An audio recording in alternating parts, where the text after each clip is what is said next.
I think public lands are one of the few things we can all agree on right now. They unite people across the political spectrum. Hey there, listener. Close your eyes for me. Are they closed? Now, I want you to think of your very favorite spot on public lands. Is it a favorite backcountry camping site? A trail you love to hike with your friends and family? A secret location in Yellowstone National Park where you find solitude? Now, could you imagine that special spot sold off to the highest bidder and no longer accessible? Today, this is a very real threat. Our public lands are under attack. Thanks for joining us again on the Voices of Greater Yellowstone podcast, where we share the stories and science of the Greater Yellowstone ecosystem. I'm your host, Emilie. 2025 was full of assaults on our public lands.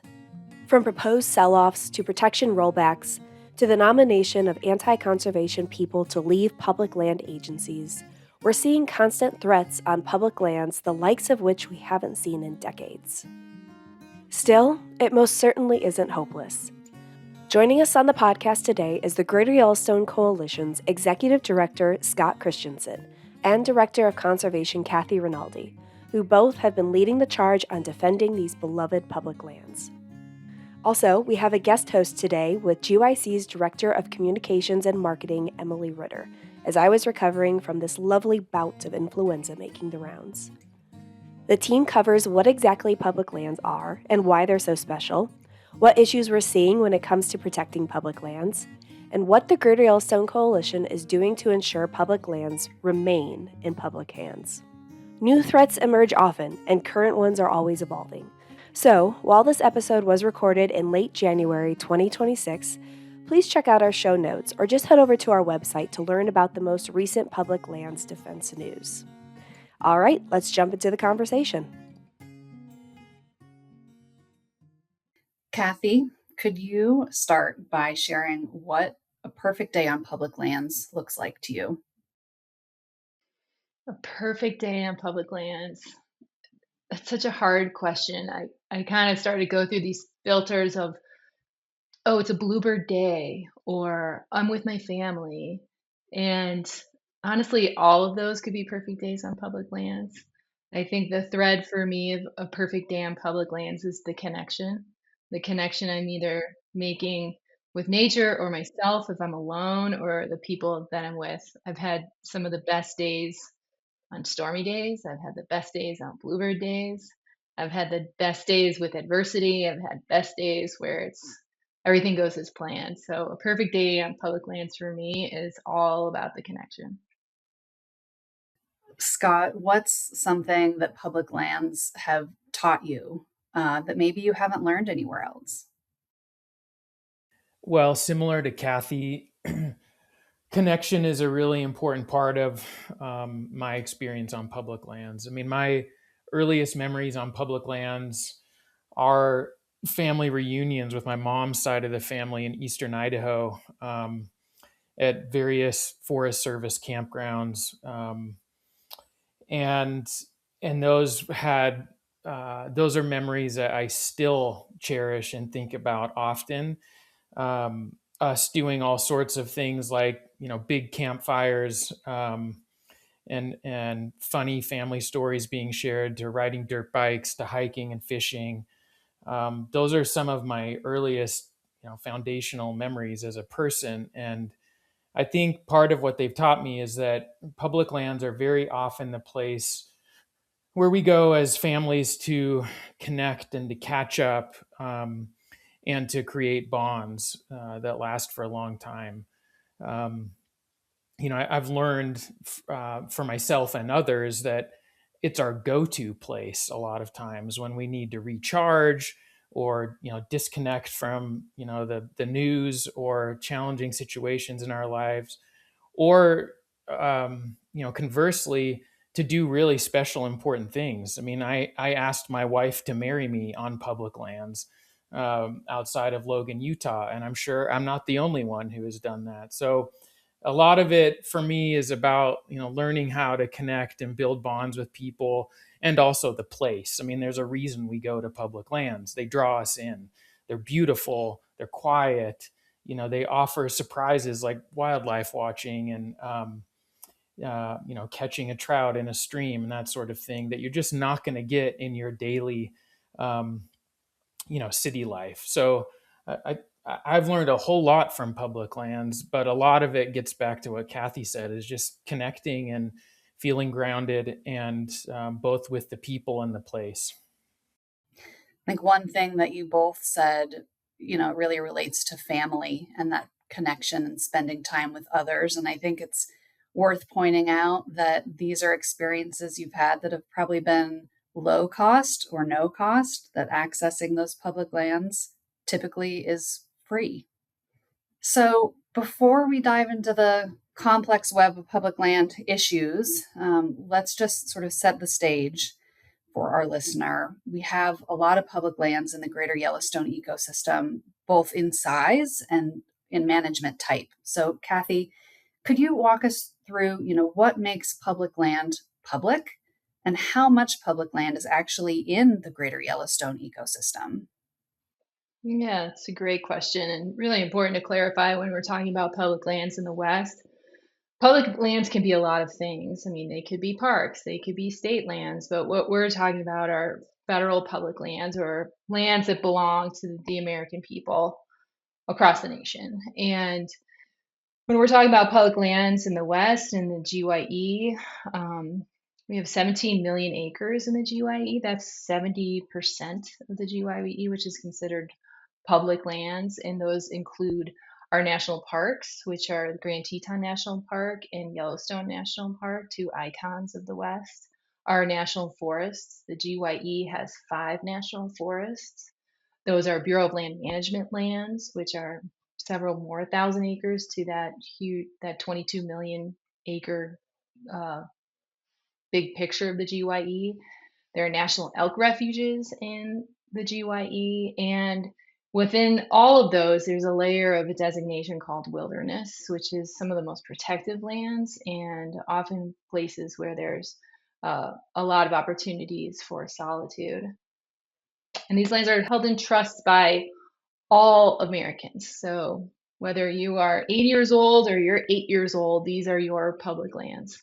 Can you describe a little bit sort of the checkerboard nature of those public lands, and for somebody who is listening, maybe who's never visited, or doesn't live here, what does that really look like to be able to access each of those types of land you just mentioned? Yeah, it's a great question too. Unlike Scott, I did not grow up in the West. I grew up in the Midwest. So a lot of the public lands that I would access were like little parks and state lands. In the West, these can be large tracts of lands, like hundreds of thousands of acres, often millions of acres in a national forest. And those federal lands, whether it's National Park Service or Forest Service or the Bureau of Land Management, they're all federal lands. There could be private ownerships inside some of these places.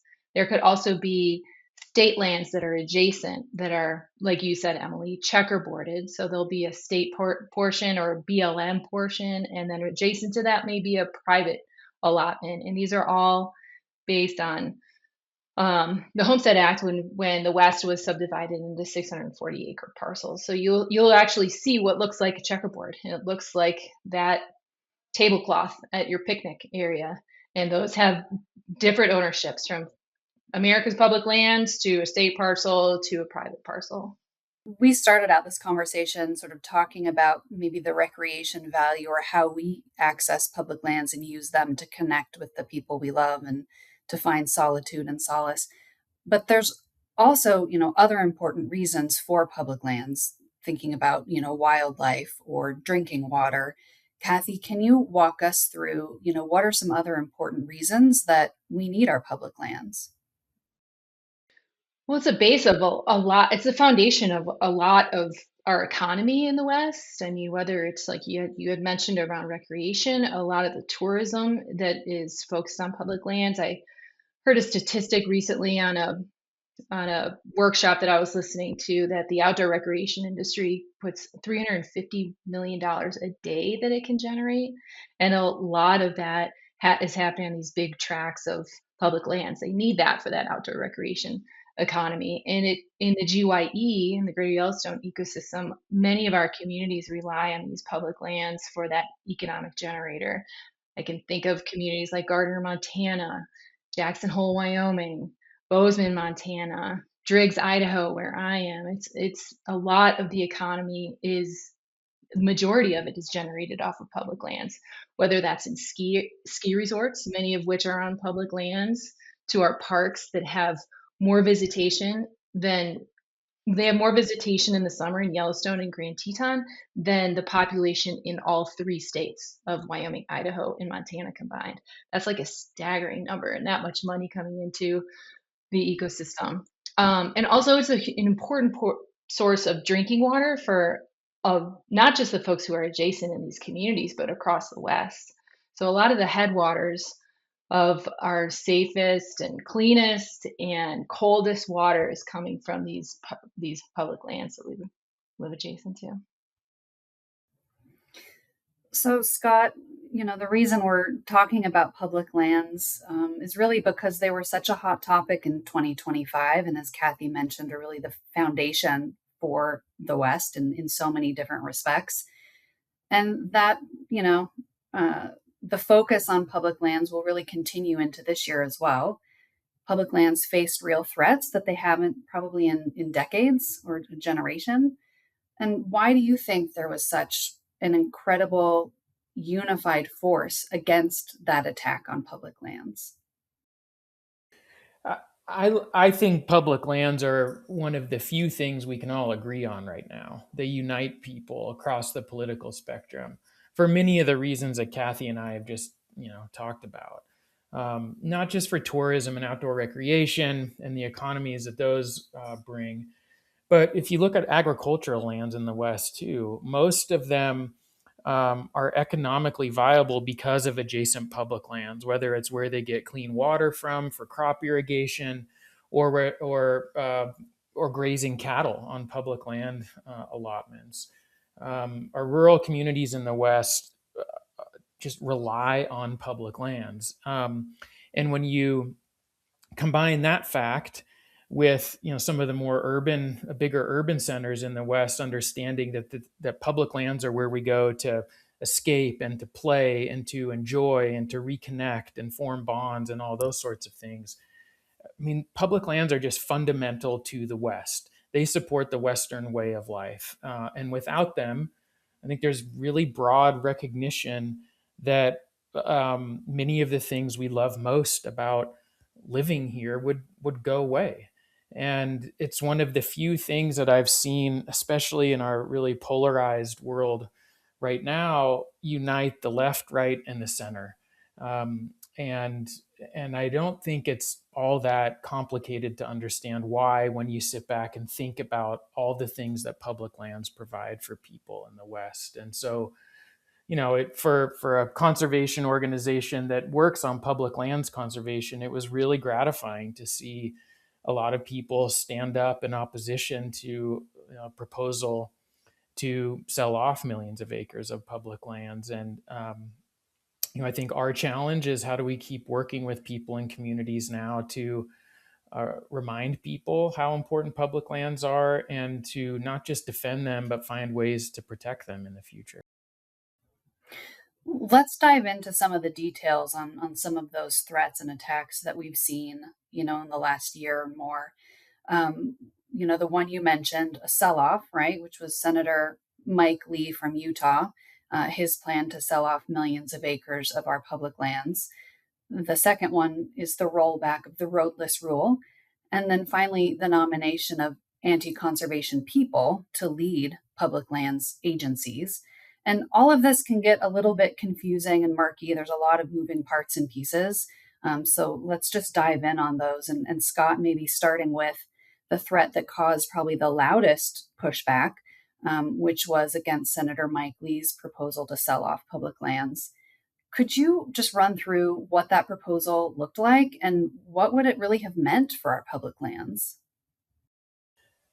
If you go back, several decades in the West, you'll see kind of a slow, concerted effort to chip away at this notion of public lands remaining public.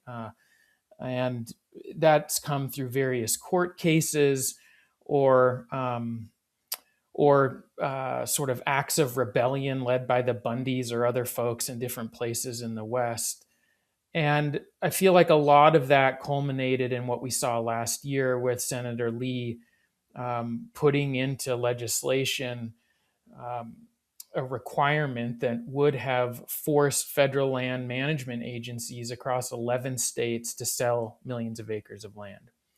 And, the major reason that he claimed that needed to happen was to, deal with affordable housing issues.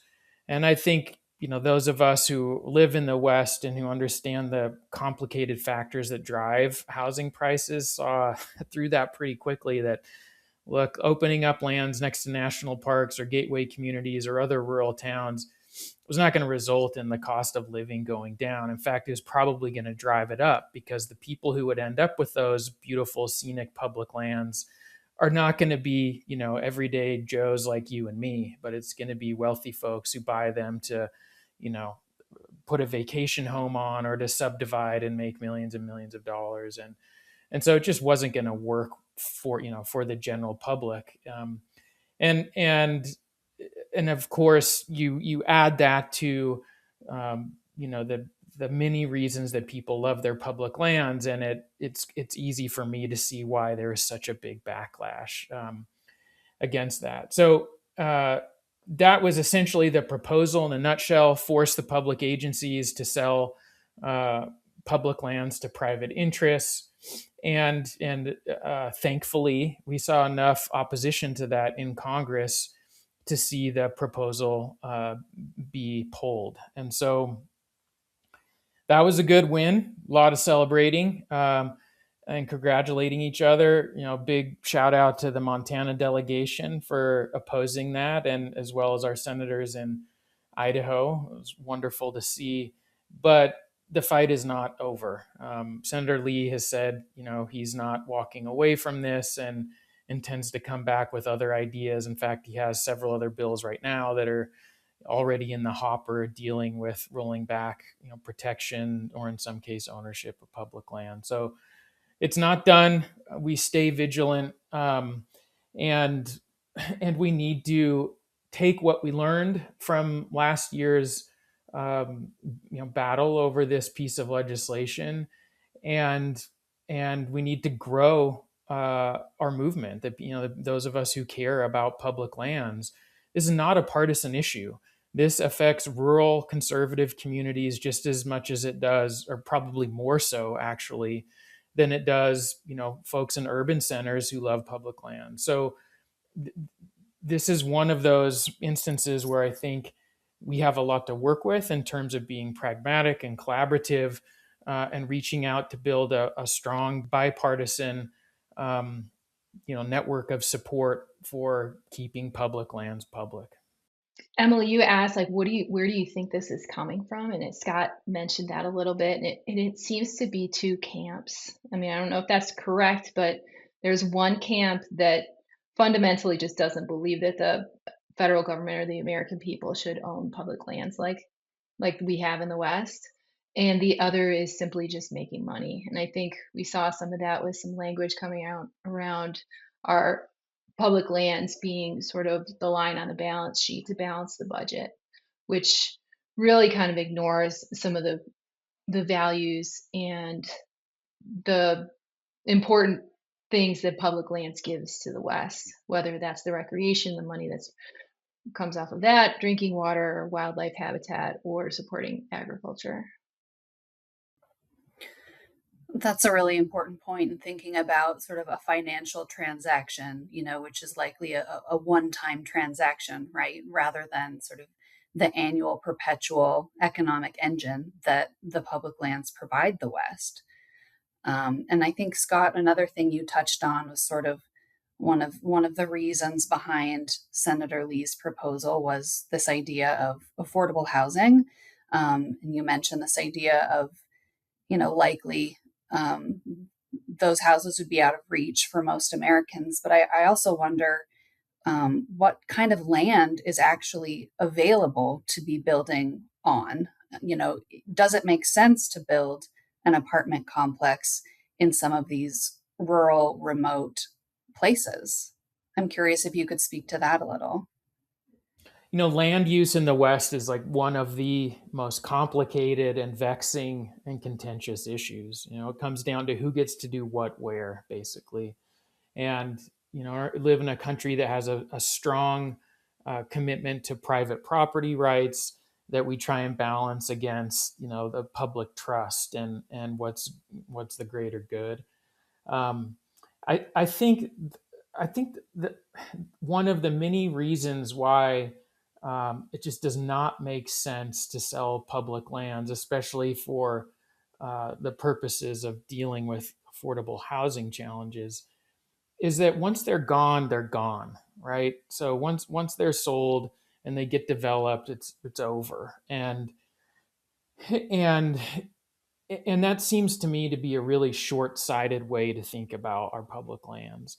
There are already processes that the public agencies can go through to identify areas of public land around communities, and go through a public process to to sell those lands to adjacent communities.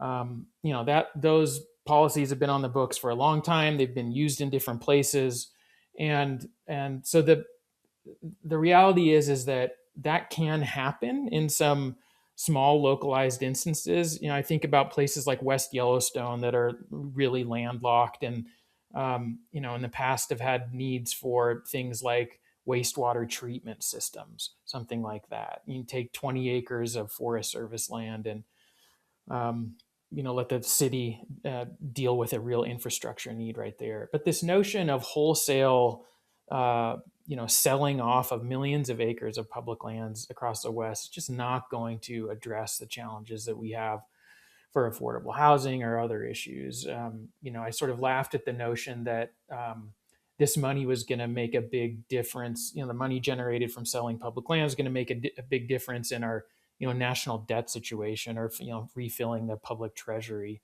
That's just a ridiculous notion, and it sacrifices what is a long-term benefit to our country for a short-term, short-sighted revenue stream. So there are lots of other options out there for dealing with affordable housing issues. Different cities and counties are wrestling with that all across the West and coming up with solutions to those challenges. Probably not fast enough, but to think that selling public lands is going to get us out of that jam, I just don't see that as even remotely realistic. Scott, you mentioned that it was really a bipartisan backlash that sunk Senator Lee's proposal, or this particular proposal. That Montana's senators and Idaho senators and others really joined forces to make sure that this proposal couldn't see any daylight. So Senator Lee, it seems to me like he's really in the minority in suggesting this kind of idea. And a lot of other Western senators pushed back. What do you think is driving Senator Lee? I think there's an ideology there that Kathy made reference to, that just simply is that the federal government should not own land or large tracts of land, um, and to me that is really hard to wrap my head around, coming from a person who grew up in Utah, a state I lived a good chunk of my life in, has some of the most incredible public lands in the West. I mean, think about the national parks in Utah, Arches and Zion and Capitol Reef and on and on, as well as incredible mountain ranges that are managed by the Forest Service, like the Uintas and the Wasatch. I'm just surprised that this ideology that the federal government should not own and manage in trust for all of us some of the most majestic and important landscapes in our country just seems to be really disconnected from how most people think about the West, live in the West, rely on the public lands in the West to survive. And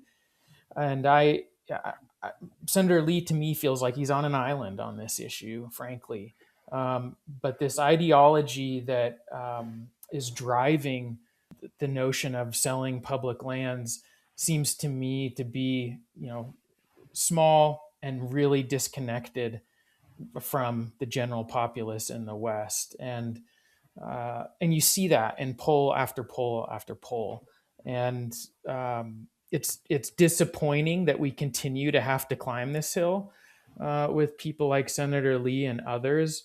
But I'm hopeful and optimistic that that we can get back to a point in time where we maybe were decades ago, where public lands and conservation was not a politically divisive issue. I mean, I look at, as recently as the 70s, when some of our major environmental laws were passed. You had them sailing through Congress with almost unanimous support. I think our job as advocates for public land is to work in pragmatic, collaborative, bipartisan ways to try and steer the conversation back towards that, those concepts, beliefs, periods of time where it was a great uniter. It still is that. I believe that deeply. But we have our work cut out for us in a really politically polarized world. And that's the challenge. Kathy, I'm kind of a practical thinker, and just listening to everything you both are saying, could states even afford to take our public lands? What would that look like? No, they couldn't. There have been several studies, even coming out of Congress and by states, that show that the citizens or residents in Idaho, Wyoming, and Montana, they couldn't afford to manage the amount of lands that there are, the federal lands, and if those lands were transferred to them, the only way that they could try to manage them is actually to sell them. And like Scott said, once they're gone, they're gone. We don't get them back. So the states know that, and the people in the states value these public lands for more than their economic value, what they can get on the bottom line. There's a lot of intrinsic value that comes from America's public lands. And when Senator Lee's amendment came out, there was a map that showed what lands could be for sale. And once people seemed to have a visual of what those lands were, and they were able to zoom in on their special place, that's when I think you described as bipartisan, across the board, opposition to that idea came out. And I didn't, like I said earlier, I didn't grow up in the West. I grew up in the Midwest, where there weren't that many federal public lands or America's public lands. And I remember thinking, like, I could see clouds on the horizon and pretend that those were mountains. And so for the people who don't have this really easy access to America's public lands like we do, just knowing that they're there, knowing that Zion is there, knowing that Yellowstone is there, and it's not going to be an amusement park on the outside, that these are wild, pristine places. And I use pristine pretty loosely, because some of them are hard to get to and seem like relatively untouched. And that's part of the beauty of them, that you can get away from everything, like Scott said at the beginning, on why they're so important to him. Is this idea of a wholesale sell-off dead? Did Senator Lee get the message? I wish. I don't think that's the case. I think he's pretty determined, and I'm sure we will see different iterations of this again in the future. And that's, I think, part of what's behind our desire to keep building more and more support and collaboration around public lands and their conservation and management in the future. I think that includes being thoughtful about how we manage public lands in a changing world. We have big things going on in the West, whether it's like a drier, warmer climate, whether it's more people moving here and more visitation to our public lands, more land being developed for different things on the fringes of public lands, just big changes happening here. And we need to be cognizant that there's all this natural infrastructure around our communities that um, is really important, that it works for wildlife and fisheries and clean water and um, all the things we care about as people who love public lands, but also that it works for people too. I think about how we deal with larger and more damaging wildfire in the future. I think about the agricultural communities and economies here.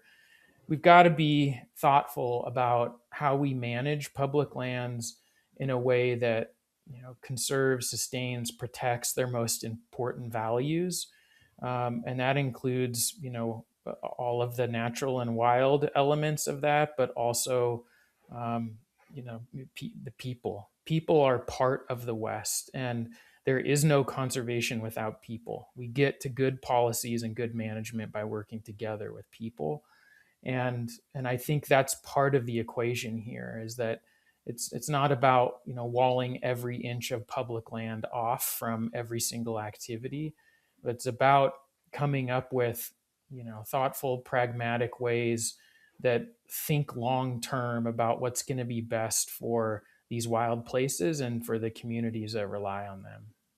Well, and Kathy, sort of no sooner after Senator Lee's sell-off proposal was dead, after GYC and partner organizations and hundreds of thousands of advocates from across the U.S. helped stop that plan. A new threat popped up right away.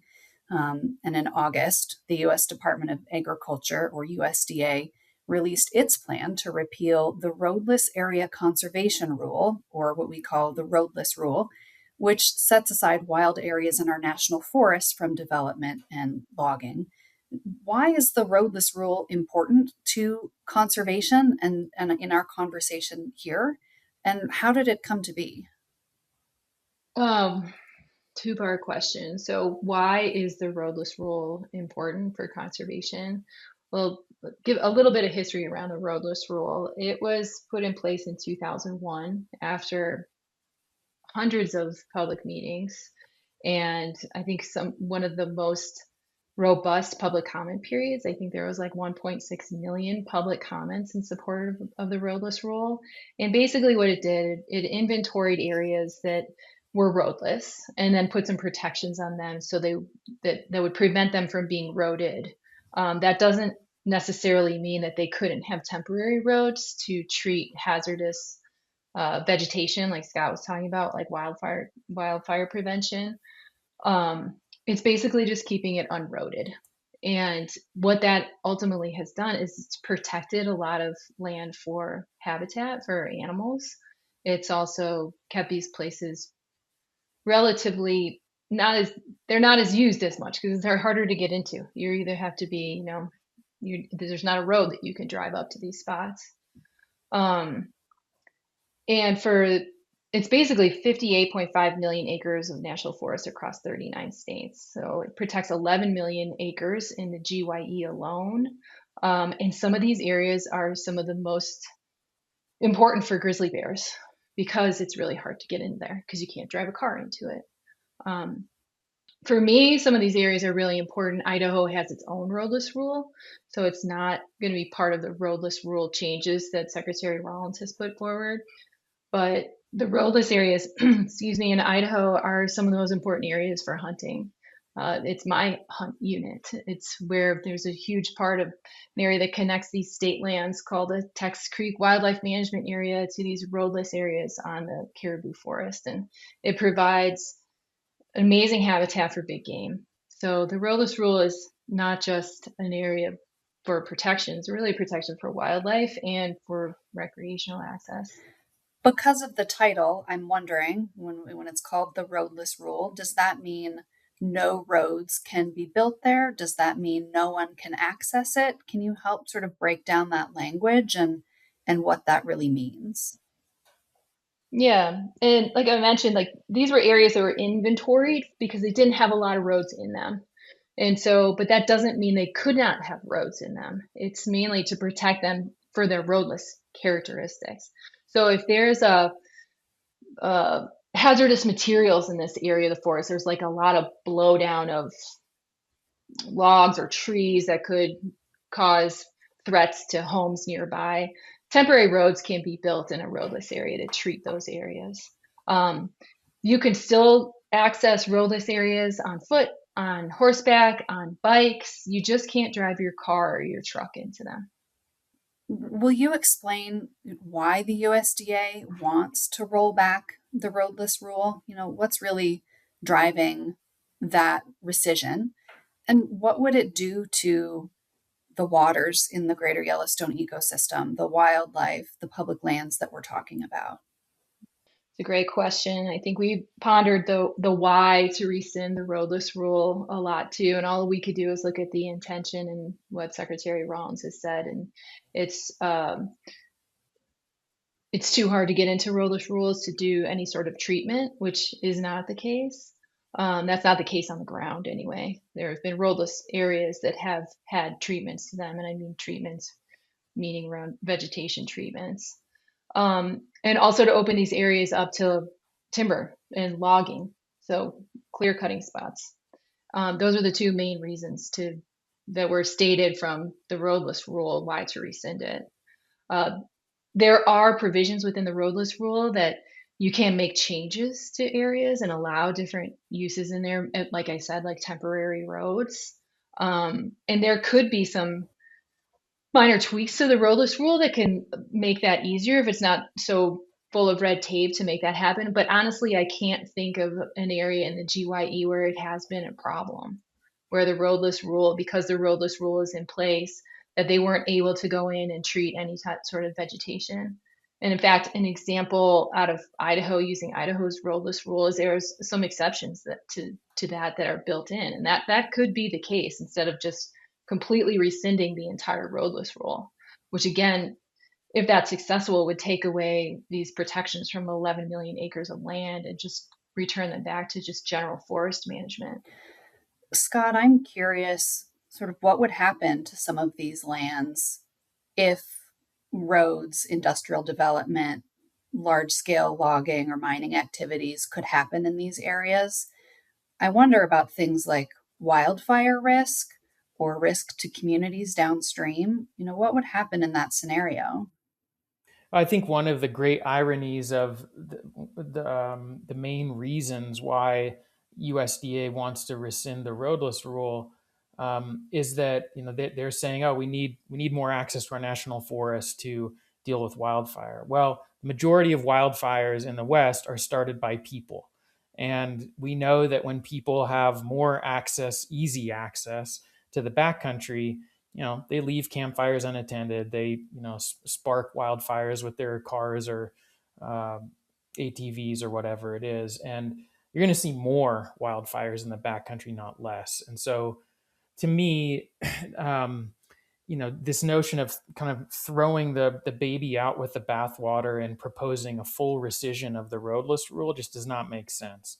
Like Kathy said, if there are some tweaks that could be made to this thing to make it easier to deal with, things like maintaining agricultural infrastructure in a roadless area, or a fire hazard that's right next to some community, and there for some reason there's, the exemption makes it cumbersome to get in there and fireproof that area. Sure, let's talk about that. But this notion of like getting rid of the entire roadless rule, um, based on at least the justification that's been given, better access to deal with wildfires, you know, restarting and investing in a big timber economy in the West. I mean, it's just the numbers aren't there. Like we don't have the infrastructure in terms of mills, in terms of access to markets, all those sorts of things that you need to realistically do something like that. And so I feel like, unfortunately, what's driving a lot of this is just political talking points, and rather than the real issues happening at the ground level. And I think you can see that in where all this proposal came from. I mean, there weren't a whole bunch of timber companies out there banging on the door saying get rid of the roadless rule. It kind of came out of the sky from Washington D.C. And there are a lot of people who have a lot of different thoughts on uh, whether that makes sense or not. And at the end of the day,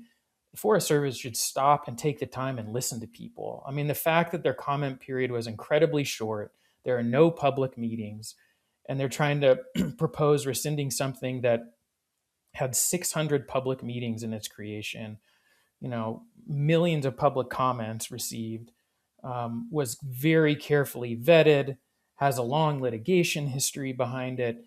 It just seems like bad public policy, frankly. The administration should take the time to listen to people in the West and figure out what's going to work. And I think they'll see, if they do that, that there's a lot of support for conserving these roadless areas, as they are, for wildlife, for clean water. And I think about all the ag water that comes from roadless areas, and the potential of that being degraded or damaged or lost or whatever it is because of a cyanide heap leach gold mine being proposed, like we have in the Centennial Range, west of Yellowstone, or big clear cut that ends up putting a whole bunch of silt and erosion into waterways. It just doesn't make a lot of sense for the day to day needs and operation of local people on the landscape. And so you couple that with the fact that these are the most productive areas for hunting. Um, they have incredibly important values for tribes in the West too. I mean, a lot of the tribes that have treaty rights on public lands here that intersect with roadless areas, and that roadless designation has protected those rights and values for a long, long time. So, there's a lot of other interests and values at stake here that need to be factored into what seems like a really kind of haphazard, short-sighted, and really lacking in public input, kind of process and decision making. We're talking at the end of January. And Kathy, can you describe, what's the status right now of the proposed repeal, and what happens next? Well, what we're hearing out of DC is that there'll be both a decision on repealing, rescinding, or keeping the roadless rule intact by the end of March. So, just to be clear, when Secretary Rollins announced the rescission of the roadless rule, there were two options: either rescind it or keep it in place. So at the end of March, that's the decision we're waiting for, whether they're going to rescind it or keep it in place. They'll also have to issue what's called an environmental impact statement. That's going to be their justification for their decision. So there's going to be two things that are going to come out of March: that decision and the environmental impact statement, which, like Scott said, there's been very little. The people haven't been able to really weigh in on this decision at all. The comment period was 21 days. That's like some of the shortest we've ever seen, which is much more typical for a decision like this that's so broad. Would be a 60 to a 90-day comment period. We were given 21 days, just enough time to maybe figure out what they're proposing and try to get folks to, understand what that is and put their voice in there. What we've been asking for, because it's coming up here in March, and we expect, again, a very quick turnaround. We've now seen some proposals. I'm not saying this would be the same for the roadless rule, but we have seen some public comment periods as short as 5 days. That's sort of ridiculous. I don't know how anyone could understand a decision this broad and impactful, or any of them, in that sort of period of time. So again, we expect a pretty short turnaround. And so what we've been doing is asking USDA, in 2001, there was 600 meetings and over 1 million public comments, and USDA hasn't held one public meeting. So we've been asking USDA at least get on the ground and listen to the people who are impacted by the roadless rule in these areas that they visit, recreate, and care about. And I know we're going to push that really hard when the decision comes out too. If there's not enough ample time, we'll ask for more, and we'll really have to make sure that folks are engaged and on the ground and putting their voice in. Thanks, Kathy. And we'll make sure to link folks in the show notes to both GYC's petition and encouraging USDA to host those meetings, and then also a place where you can sign up to just receive more information when that decision comes out. And whatever comment period looks like, we'll make sure to let folks know that their voice is important and they can take action through our platforms.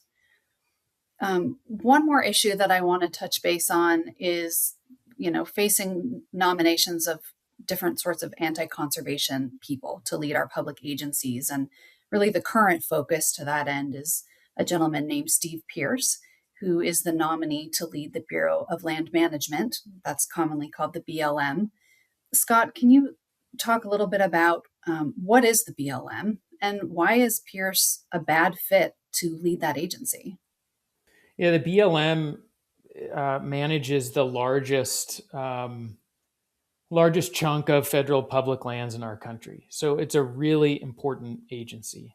And the notion of someone put in charge of that agency who disagrees with the foundational idea that public lands are a good thing, or that has in the past championed selling off public lands or opposing conservation of public lands, just seems crazy to me.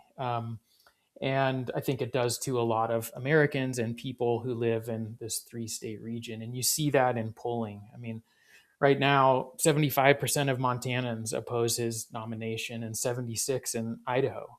So there's broad, bipartisan opposition to the notion of someone leading one of our public land management agencies who believes that public land should be sold off, or that there's some solution to a balance sheet issue.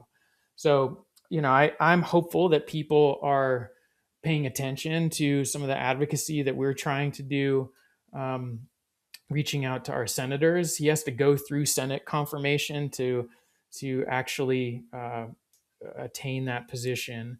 It has to be confirmed there, and so part of our strategy on this year is just working with people on the ground who share our concerns and helping them reach out to their senators and say that this guy is not the right guy to lead America's largest public land owning agency.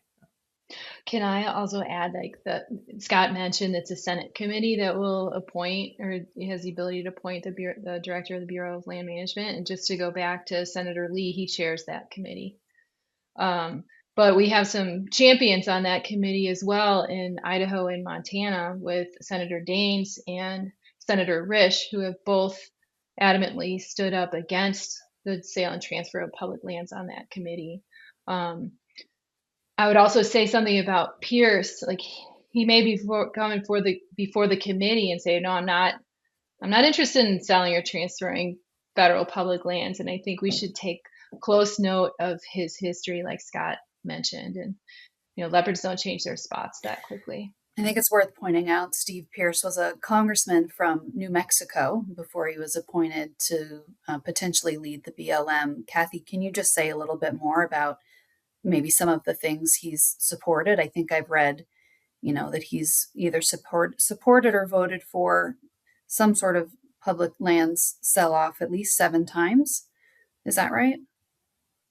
Yeah, that's correct. He comes from an oil and gas background as well, which isn't necessarily bad or wrong, but he's in that camp of, well, all of his actions, and he has both the things that he's done and has said, that he is in Senator Lee's camp of there's no real value of America's public lands, that they shouldn't be on the books, that we actually should liquidate them and turn them into private areas. It's got a long history that supports this. So for him to be the director of the BLM is just totally tone deaf and very disconnected to the Western folks, or across the country, honestly, Americans across the country, when they responded to Senator Lee's proposal. How can Americans stop him from becoming the head of the BLM?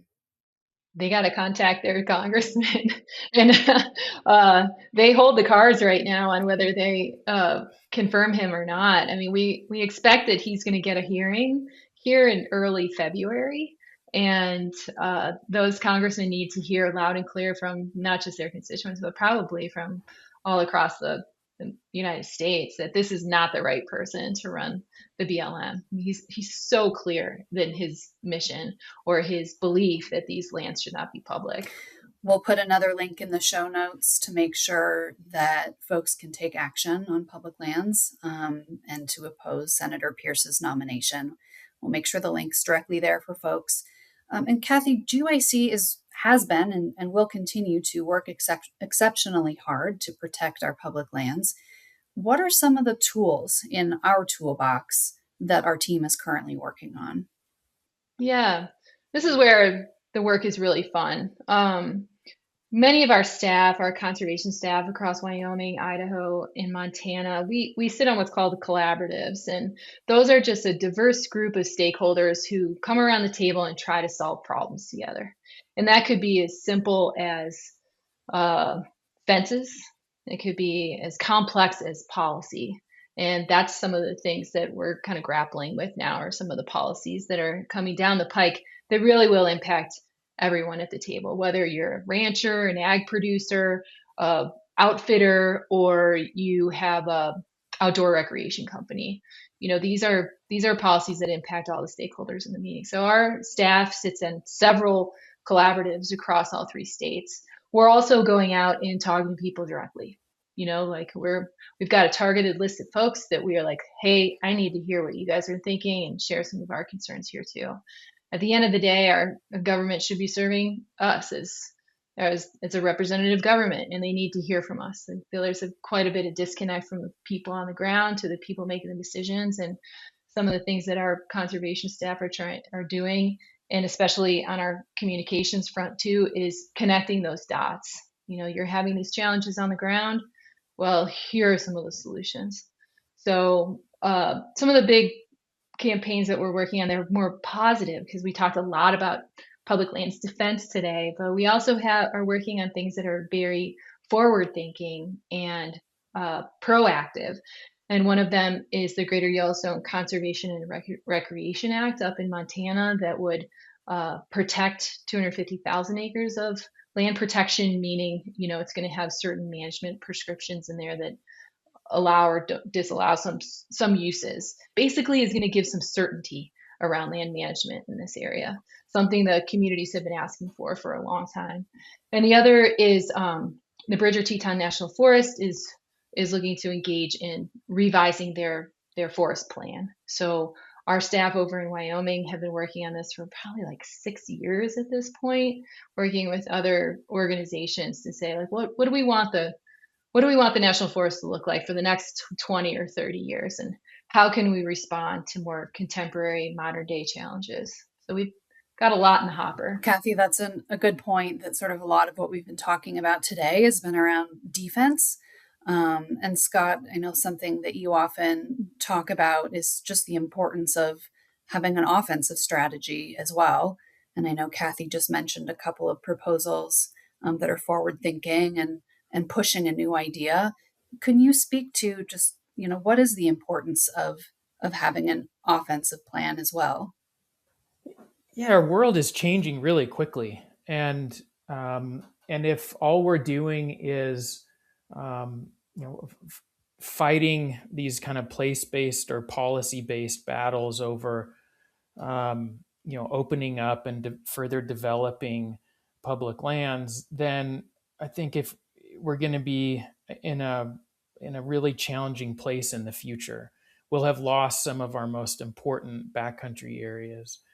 And one thing that they're not making any more of is land. And I know that's kind of a trite statement, but it's true. And I think the people who care about these places, travel across the country or the world to visit a place like Yellowstone, or to go backpacking the Wind River Range, or to climb in the Grand Tetons, or hunt in the Gallatin Range, or whatever it is. They understand that every day more and more open space is lost, that we have real challenges with things like maintaining wildlife migration corridors and winter range on public lands, and on private lands, and that public lands are one of the last refuges, both for wildlife, for fisheries, for clean water, and for the backcountry experiences that we all seek. And so if we're not planning ahead, thinking ahead, being proactive, and we're just trying to defend decisions that were made decades ago in some cases. I don't think we have the right balance in our conservation agenda. So that includes thinking about what we need to do to modernize and reinvest in public lands, and not just new designations in new places, but just how we manage and sustain public lands in a way that again works for wild nature and for people. And I would argue that selling them off, hollowing out our ability to manage and steward them, is a loss for all Americans. Modernizing, reinvesting, conserving, setting aside some places that are just too special for development is patriotic, it's pragmatic, and it's popular at the end of the day. So we need an agenda that has a careful balance of both defending and protecting the things that are most important to the West and these landscapes and the people and wildlife that call them home, but also that thinks longer term into the future, because the rate of change is just accelerating, and we need to have an agenda that is responsive and proactive to that. Millions of people visit the greater Yellowstone ecosystem every year, as Kathy mentioned. They're coming from all over the world. They're speaking different languages. They come from different, backgrounds and cultures and countries. What do you think it is that draws people here to enjoy our public lands? And what do you think that they're sharing in that moment, Scott?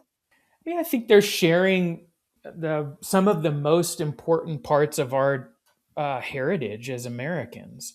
Um, that one of the things that sets our country apart from a lot of other places in the world is that we have lands that are owned and accessible to all of us. That's owned by and accessible to each of us.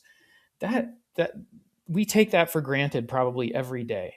There are a lot of places in this world that just does not exist. Not only that, but historically we've had a say over how we want these places managed and conserved. And I think, with some of the decision making and the process challenges that we see right now, we're losing that. Think about like really short comment periods or no public meetings or lack of federal employees to even engage with the public on some of these proposals. um, we have something that is so unique and so valuable in all the different definitions of that word valuable, that we should not take it for granted. And it is the place, like we started this conversation, it's where we come together to connect. It's where humanity is, on a bit more of a level playing field, where we have free places to go and camp and picnic and experience. And that in many ways there's a national trust element here, where our government should be working in a way that seeks to understand these values and what people think about these public lands, why they care about them, and turn that into some sort of management and conservation approach that's responsive to that. And at the end of the day, I think all of us here in this country and those who come to visit and experience this place and spend tens and tens of millions of dollars every year to do that, they want to be here because it's different, it's special. We have things here that are found in almost no other places in the world. I mean, when I go to the Lamar Valley and I see all in a few hundred acres, I see a wolf pack, a grizzly bear, and bison running around. I mean, where are you going to go to see and experience that? I go there with my fly rod and catch Yellowstone cutthroat trout. There's so few places where you can go and do that. They're just they are so much a part of our identity and the fabric of who we are as Americans in this country. They're just fundamental, and they go back. Obviously, they predate all of us and our ancestors. Frankly, they're important not just to those of us who are here now, but the folks who have been here for millennia, for time immemorial. And this whole notion of selling or transferring public lands they've already been taken from a people. And we need to figure out, how to make some of that right, and engage with the communities that are here, tribal folks, all the different rural communities around our region, in a way that's authentic and genuine and includes them in the decision making about the future of this place. You know what? And that's so great, Scott, because you mentioned those, the bison and the wolfbacks and the lamar, and something we didn't really talk about that much is how animals like that need a lot of space.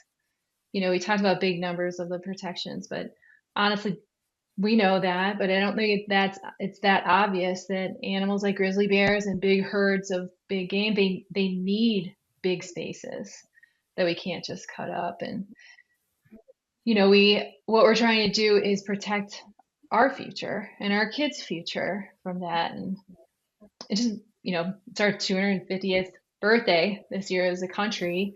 And I always think when these attacks on conservation come, makes me think like, well, what did we conserve in our 250 years that we wish we didn't? And I can't think of one thing that we protected that we wish we did not protect that. But I can think of a whole lot of things that we wish we hadn't done what we did. And that's basically the nut of what we're trying to do, is protect this next future and future generations ahead of us. Somehow, Kathy, this is the first time you've been on GYC's podcast. And so we have to end with the question that we ask all of our guests, which is, who is your conservation hero? That's easy. It's Aldo Leopold. I read the Sand County Almanac in college, and that was it. And he's got a land ethic. It made sense to me how you had to balance like this ethic for lands and something bigger than you than just extraction of money. And that was important to me. Yeah. And it still rings true today. A big thank you to Scott and Kathy for joining the podcast and sharing the important work they do, and to Emilie for jumping in to host the episode. If you'd like to take action for public lands, we have some links in the show notes where you can make your voice heard. We're certain more threats will arise throughout the year, so I'd also encourage you to sign up and receive our emails for new opportunities to take action, or give us a follow on Facebook or Instagram. Those links will also be in the show notes. I'd also like to take a moment to thank all of our incredible advocates who took action for public lands in 2025. You played a key role in the defense of our public lands, and we're so grateful for your support. It's a reminder of the fact that together, we're greater. Voices of Greater Yellowstone is a podcast by the Greater Yellowstone Coalition, a conservation nonprofit that works with all people to protect the lands, waters, and wildlife of the Greater Yellowstone ecosystem. As always, thanks for tuning in, and we'll see you next time.